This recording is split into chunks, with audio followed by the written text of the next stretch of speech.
4.77 है। इसमें अब सवाल ये पैदा होता है कि पहले सेक्टर में अगर -0.91 थी पहले क्वार्टर में, दूसरे क्वार्टर में -0.99 थी, तीसरे क्वार्टर में -1.14 थी, यानी और गिर गई। पहले 3 क्वार्टर की जब ग्रोथ माइनस में थी तो कैसे मुमकिन है कि ओवरऑल 4.47 आ गई हो, 4.77 आ गई हो? ये फिगर्स कैसे जस्टिफाई होते हैं? बिस्मिल्लाहिर्रहमानिर्रहीम। असदुल्ला साहब, बहुत शुक्रिया जी अपने शो में दावत देने का। देखिए, सबसे पहले तो मैं ये कहना चाहूँगा जी कि आई थिंक आपके नाजरीन के लिए एक चीज़ की वजाहत कर देते हैं कि जो आप अभी बात कर रहे हैं वो जो मौजूदा साल का प्रोजेक्टेड GDP ग्रोथ फिगर आप उसकी बात कर रहे हैं, और आइंदा साल के बजट से ये थोड़ा सा मुख्तलिफ मौजू है। दूसरा ये कि असद साहब, ये हर साल की एक एक्सरसाइज होती है कि बजट से पहले मौजूदा साल का एक GDP फिगर की प्रोजेक्शन दी जाती है, जिसमें पहले 3 क्वार्टर्स के नंबर्स होते हैं, चौथे का प्रोजेक्टेड होता है, और ये इसको नेशनल इकनॉमिक काउंसिल अप्रूव करता है, जिसके अंदर चारों वज़राए आला भी होते हैं। और ये फिर बाद में इन एनी केस जब एक्चुअल फिगर्स आखिरी क्वार्टर के आ जाते हैं तो ये रिवाइज भी हो जाता है। तो देखिए, ये तो PBS अपना एक काम करता है और ये सालाना एक प्रोसेस है, और इसमें आई थिंक उन्होंने based on recent economic activity जो नंबर्स प्रोजेक्ट किए हैं वो उन्होंने चौथे क्वार्टर के उसकी बुनियाद पे एक नेशनल फिगर दे दिए, और ये आगे वैसे भी अगेन एक्चुअल फिगर्स में रिवाइज हो जाते हैं, और उस टाइम पे मामूली सी जो एक्चुअल और प्रोजेक्टेड में फर्क होता है वो नजर आ जाता है। मगर असद साहब, इसमें मैं असद साहब मैं ये कहना चाह रहा हूँ जी मैं असद साहब सिर्फ ये कहना चाह रहा हूँ कि देखिए, again based on the fact कि कंस्ट्रक्शन सेक्टर में उन्होंने कहा कुछ ग्रोथ देखी है, लाइफ स्टॉक में अगेन ये आगे जिस बुनियाद पे ये बात की गई है वो आगे रिवाइज होके बाद में चीज़ आ जाएगी। इसमें there is an element of projecting in this, और जिसके नतीजे में ऐसा होता है और वो बाद में एक्चुअल फिगर्स आ जाते हैं। मगर देखिए असद साहब, मेरे लिए ये बात this is not the most critical thing, क्योंकि ये जो मौजूदा साल था ना जी, ये मौजूदा साल बुनियादी तौर पे मैक्रो इकोनॉमिक स्टेबिलिटी का साल था। आपको याद होगा कि जब हमारी ये हुकूमत स्टार्ट हुई थी पिछले साल, जब इसका आगाज़ हुआ था, तो उस टाइम पे तो कोई और जमातें, बिलखसूस एक जमात का मैं जिक्र करूंगा, वो तो हुकूमत बनाने की बात से भी गुरेज करते थे, क्योंकि लोगों का ख्याल था कि मुआशी हालात इतने मुश्किल हैं, महंगाई इतनी अरूज पर है कि जो भी हुकूमत संभालेगा वो उसी के वजन तले गिर जाएगा। तो हमने अल्हम्दुलिल्लाह आकर मईशत संभाली, IMF के साथ एक प्रोग्राम अग्री किया, उसको चलाया। इस साल के अंदर महंगाई भी काबू में लेकर आए, रिकॉर्ड उसमें कमी लेकर आए, बिजली के नर्ख भी कम किए, मगर साथ ही साथ अपने खसारे भी कम किए, अपने फिजिकल डेफिसिट को भी कंट्रोल किया। हमने इसी साल के अंदर ज़र मुबादला के ज़खायर भी मुस्तहकम किए, बढ़ाए, करंट अकाउंट सरप्लस भी दिया। और वो लोग जो कहते थे कि पिछले साल जब हमने बजट अनाउंस किया था कि जी ये तो बड़ा अनरियलिस्टिक बजट है और इसमें मिनी बजट आगे आएगा ही आएगा, हमने दिखाया कि मिनी बजट लाए बगैर हमने अपने जो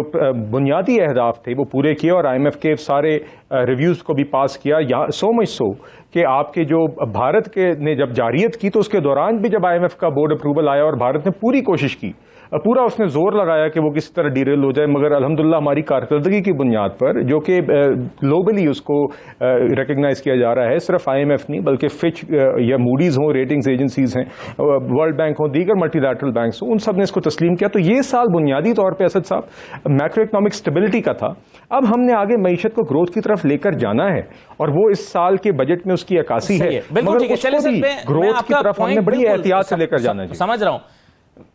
जी बिलाल साहब, लेकिन उसमें मसला ये ना कि चलिए हमने जब अगले साल के टारगेट्स रखे हैं तो जाहिर है हम देखेंगे ना कि पिछले साल के जो टारगेट्स थे वो अचीव कैसे हुए या नहीं हुए। यानी आप ये तो सही कह रहे हैं, मैं आपसे एग्री करता हूं कि अभी तो ये जो चौथा क्वार्टर है ये तो प्रोजेक्शन की बुनियाद पर होता है, लेकिन ये कैसे मुमकिन है कि पहले 3 क्वार्टर माइनस में हो और चौथा 6% ग्रोथ दे रहा हो? जाहिर है 5-6% ग्रोथ होगी तो इंडस्ट्री 4.7 पर आ रही है ना, जबकि पहले तीनों जो क्वार्टर थे वो माइनस में थे। ओवरऑल जो GDP है उसमें भी यही प्रॉब्लम आया है। ओवरऑल GDP के जो पहले 3 क्वार्टर थे वो भी 1.3, 1.5, 1.7 इस तरह से चल रहे थे। चौथे क्वार्टर में अचानक 5.7 कैसे हो गया? और अगर हुआ है तो सर फिर अगले साल 4.2 क्यों रखा जा रहा है? फिर अगले साल तो 5.7 ही एटलीस्ट रखना चाहिए ना, फिर हम नीचे की तरफ क्यों जा रहे हैं? ये देखिए, अगले साल की ओवरऑल 4.2% की प्रोजेक्शन है। देखिए अगेन PBS ने on the basis of a certain methodology उनमें ये फिगर्स लेकर आए हैं, और अगेन इसको नेशनल इकोनॉमिक काउंसिल ने अप्रूव किया, सिर्फ वफाकी हुकूमत ने इसको अप्रूव नहीं किया। तो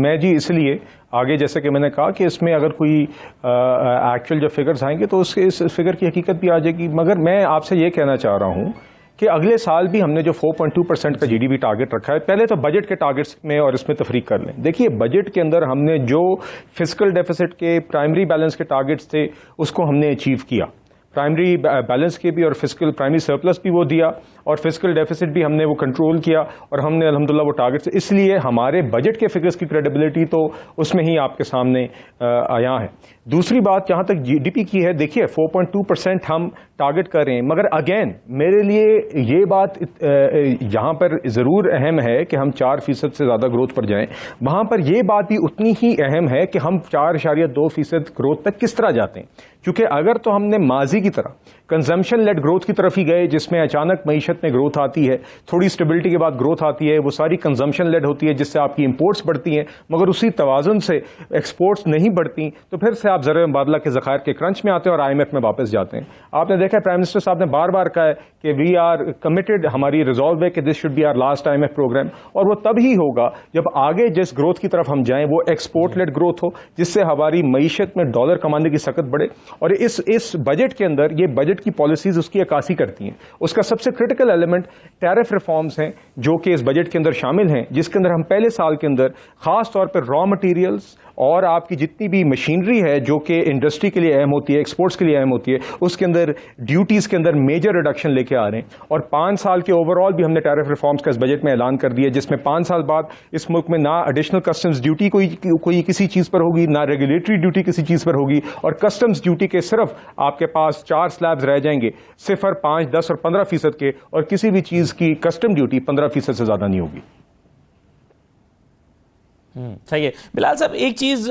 मैं समझना चाहूँगा, और ज़ाहिर है व्यूअर्स, आज इस्लामाबाद में एक किसानों का एहतजाज भी हुआ है। एग्रीकल्चर जो है इसके लिए हम 4.5 का हदफ रख रहे हैं, ये कैसे हासिल कर पाएंगे? क्योंकि हमने पिछले साल जो 2% का टारगेट रखा वो हमने अचीव किया है 0.56%,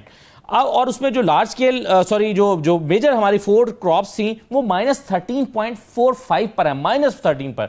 अब मेरा सवाल यह है कि इस दफ़ा हम ऐसी क्या पॉलिसी एग्रीकल्चर के लिए लेकर आ रहे हैं कि हम 4.5 को अचीव कर सकें एग्रीकल्चर में, जबकि पिछले साल हम 2% को भी अचीव नहीं कर सके, बल्कि उसके 1/4 पर थे।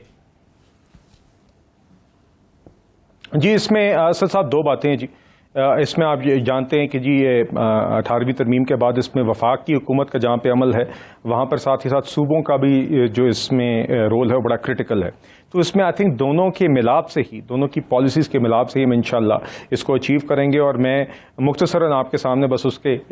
चीदा जो फीचर्स हैं वो पेश कर देता हूँ जी। सबसे पहले वफाकी हुकूमत तो जी देखिए, अभी हमने